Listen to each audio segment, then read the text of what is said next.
I was just like, I don't want to stop though. Like just as you said with the energy point, I don't want to not be able to do as much and give more. Yeah. So how do I change my health? And that simple decision, it's what led me to be attracted to what you're doing in this book and the work in this area. Talk to us a bit about that energy piece. In the book, you talk a lot about boosting your energy through natural compounds. Yes. And when I was reading about this, I was fascinated because we're not hearing about this everywhere. If somebody were to tell you 5 years ago that you could reverse aging, people would laugh at you. But today, there are billions and billions of dollars being spent by the richest people in the world, mostly in Silicon Valley, and some of the greatest scientists in the world. And there have been breakthroughs in the last 5 years that are amazing. So there's a man named Dr. Sinclair, David Sinclair from Harvard. He's probably the #1 longevity expert in the world, and I write about him in the book. And one thing is he's 53 chronologically, but he's 33 biochemically. I've applied what he's taught me for 6 months now, since I met him, 7 months, maybe 8 months now, and I'm 62, but I'm 51. And my goal is to get it down to 41 or 42 if I possibly can. But you go, how's that possible? Well, there are ways of reversing, everybody knows their body's made of stem cells, I'm sure by now. And there's ways of reversing the process of a stem cell, literally from skin back to pluripotent, where it can become anything. The man who did that was Dr. Yamanaka, won the Nobel Prize for it. David Sinclair took his work, applied it to reversing the aging, and he started with mice. And he took these mice that had glaucoma, so they burned out the nerves in the eyes, and those don't regrow. And he's the first time, he'll probably win a Nobel Prize from this, he reversed the aging process and grew back their eyes so they have sight again, to give you an idea.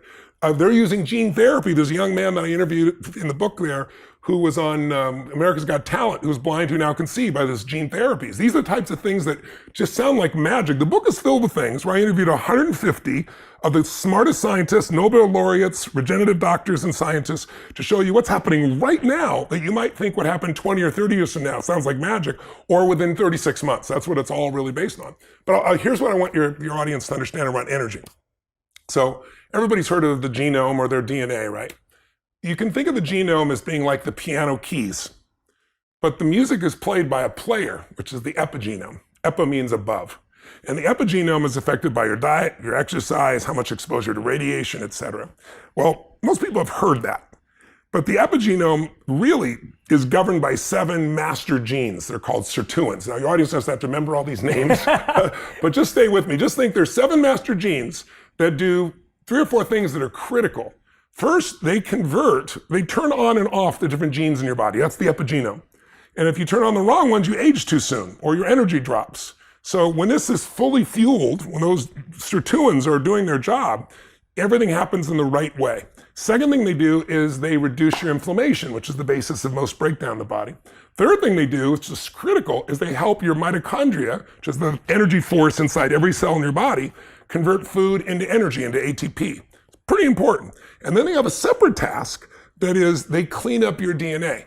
So at 35 or 34, you have a certain amount of exposure, more than when you were 20. Mm-hmm. When you're 50, it'll be even higher. At 60, even higher.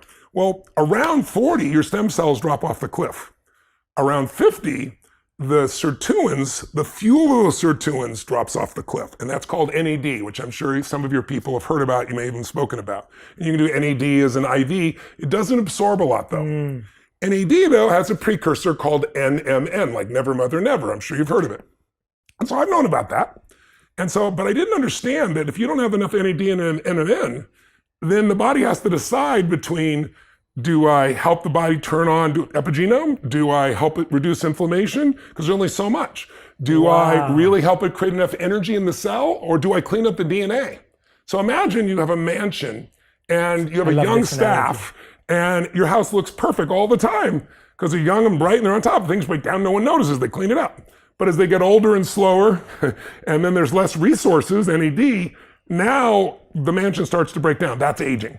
So what Dr. Sinclair did is figure out how to supplement that NMN. And you can go buy NMN on like you look on Amazon even, and there's probably a list of a dozen or so brands that do it. So we tested 6 of them just for price points of $39 a month to $129 a month. And there was no NMN in any of them. And I asked the lab guy, I said, are these people just thieves? He goes, well, most of it comes from China, so I can't say for sure. He said, but what I can tell you is what's more likely is NMN breaks down in less than 30 days. So by the time it comes from China, gets to your door, there's nothing in it.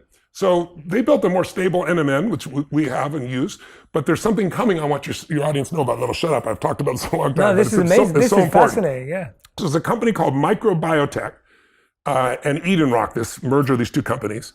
They saw the power of NMN and they said, if you could find an M&M that was stable and was even more absorbable, it would transform people. So for example, in a mouse, they give NMN to mice and they live 30% longer.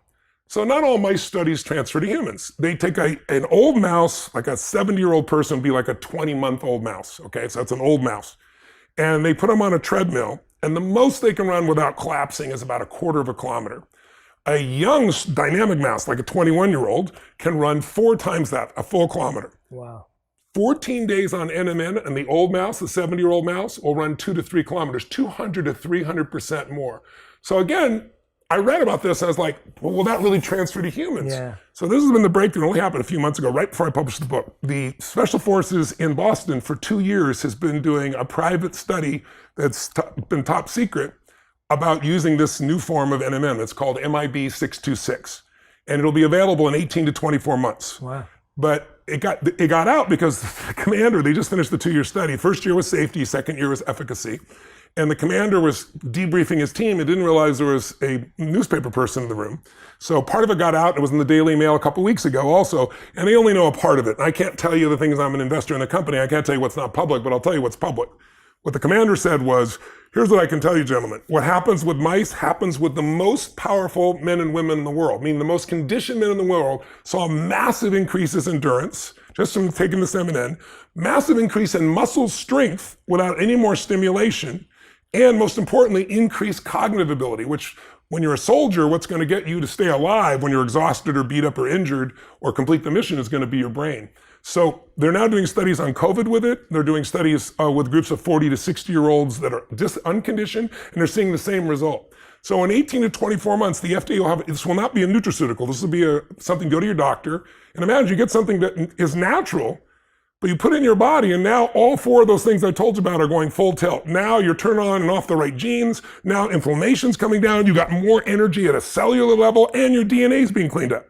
So that's less than 2 years away from us right now. That's incredible. So you first approach it through behavior change. Now you're changing the actual product that we do take both. in. Yeah, do both. Yeah, do both. And that's amazing. Yes. And do you think though that, and putting together both those approaches that you've invested in from a point of view of your whole career and what you're working on now, how much is that change of behavior still going to be required? Because my worry is, as you know, is people say, okay, I'm going to take this pill and it's going to drop my inflammation, but then I'm going to eat things that create more inflammation. Like, how does behavior change go hand in hand with that? I found that when people have more energy, I don't know what your experience is, that their behaviors change. Yes. When you're low energy, kind of lethargic, even the way you think, I mean, look at what COVID's done by just having people coped up and not moving very much, right? I've had a chance to use this product. There's products available right now of NMN. I've been using those, and they're very powerful. But this one is even more visceral.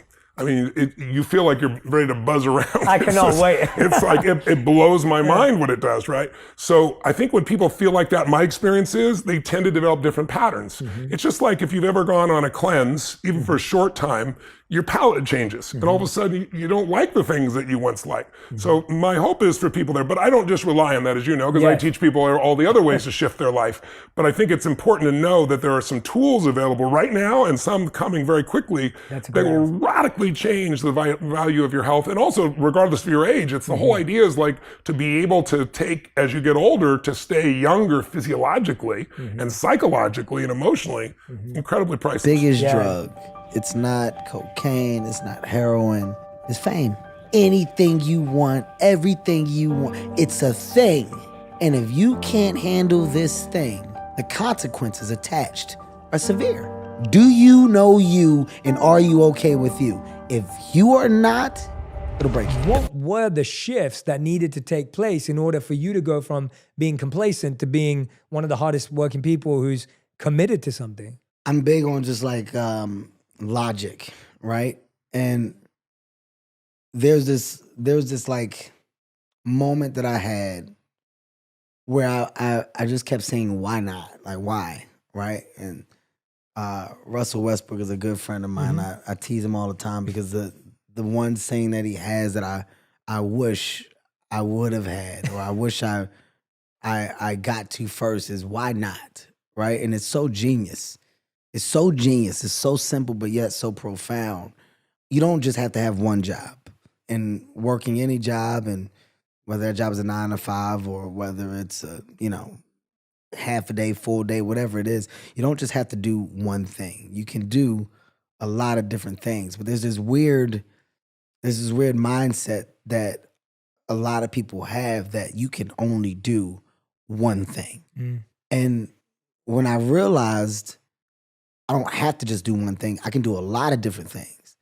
You can be good at a lot of different things. But you don't know that you're good at a lot of different things unless you try a lot of different things. And when I looked around and I kind of just realized how the world goes around, it's all based off of creativity. It's all based off of ideas. It's all based off of thought-provoking, then groundbreaking opportunities. But the simplest things have come from an idea. From your chair to your table to your wheel to your light bulb to your car to your plane to your helicopter to the idea of a hotel, from hotels going to a place of people renting out houses and Airbnbs to taxis to then people driving their own cars. And these are all ideas. And the groundbreaking thought that I had in realizing all these ideas is that these ideas have the potential to touch the sky if a person believes that they can. If a person believes that they can, well, your world of idea changes. Your reason for getting up, your reason for putting your feet on the ground every morning, it can change if you believe that the purpose that you now have and that you're working towards, based off of an idea, is something that you can succeed in. I grasped that understanding and I attached it to everything that I tried to do. I did not set out to be the actor, the director, the writer, the producer, the CEO, the chairman, the advisor. I did not set out to do any of these things. And I want to make it very clear, I don't have the educational background for any of these things. What I had was an idea to try. And after you get an idea to try, what I had was the patience to sit and listen. Be a sponge. Learn. Figure it out. And figuring it out, there was another side of not being okay with the incomplete version of figuring out the thing that I didn't do. Well, why did I go ask all these questions if I'm not going to try it now that I know how? Yeah. All right, well, let me try it. The only consequence is failure. By the way, not trying is failing. Yeah, well said. I want to make that very clear. Well said, yeah. Not trying is failing. There's a lot of things that people can't do simply because you've never tried to do it. And I'm not saying that you should try everything. I'm not saying that you're supposed to do everything. I'm saying that for me, when someone says something and I go, no, I never did that. I have to have a reason for why I've never done it and a justification. If you ask me something and I go, no, and you just say why, and I go, that's not good enough for me. Yeah. I like to have a reason why. And that's the foundation that I stand on. That's how I built this mindset, this level of energy to go ahead. Rhyme and reason within my why. Why not? Yeah. Well, it's the Russ again. I love you to death, my brother. It's the one that got away from me.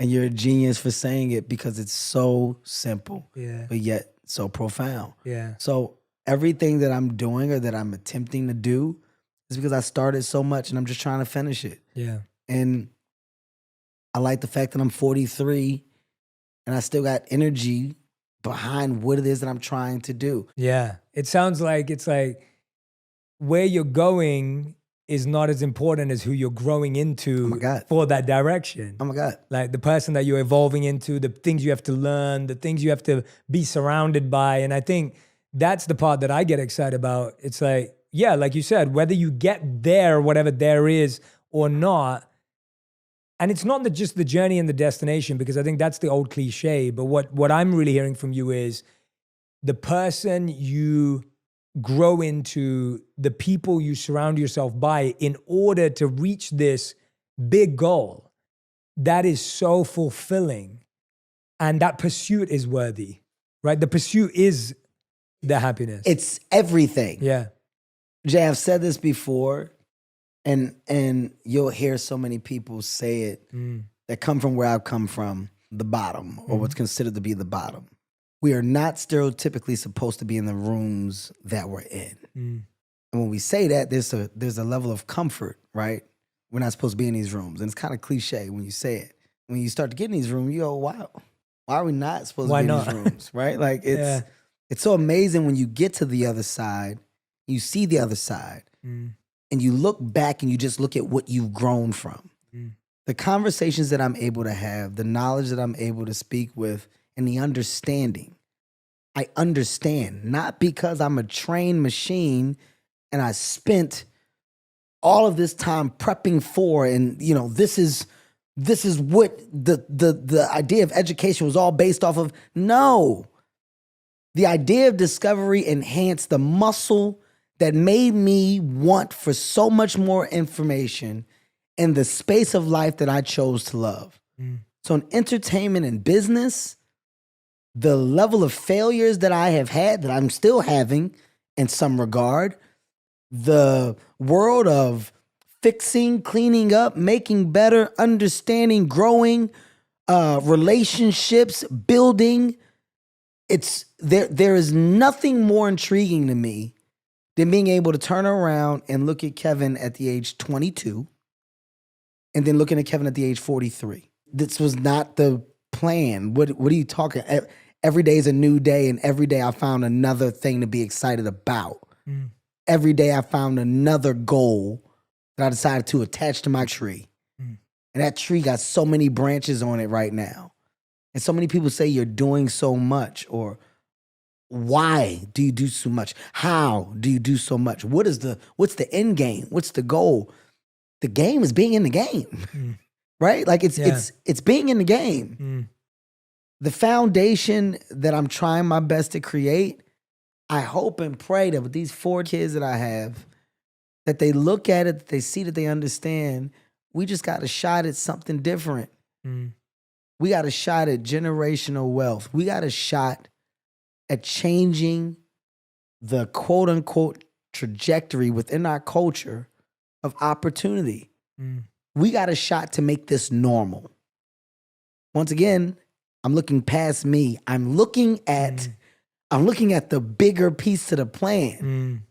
My kids got a bigger shot at breaking ground and making this normal, because other kids that look like us, that came from where we come from and that grew up how I grew up, will now have a different level of association for what can be achieved. If it's based off of what I was able to do, I'm igniting a different level of thought, a different level of want, a different level of motivation and inspiration. I'm inspiring at a different level. Absolutely. Whether I get there and at the last second I miss it and I fall, I got there. Yeah. I got there, and all that does is show them that they can get there. They're not going to miss. And they can go further. They can go further. They're not going to miss. Yeah. They're equipped with too much of the weapons. I've equipped you along the way with so much, so you're prepared for all this war that's coming up here. You're not going to miss. Dad might miss. Dad might fall. You're not. I love that.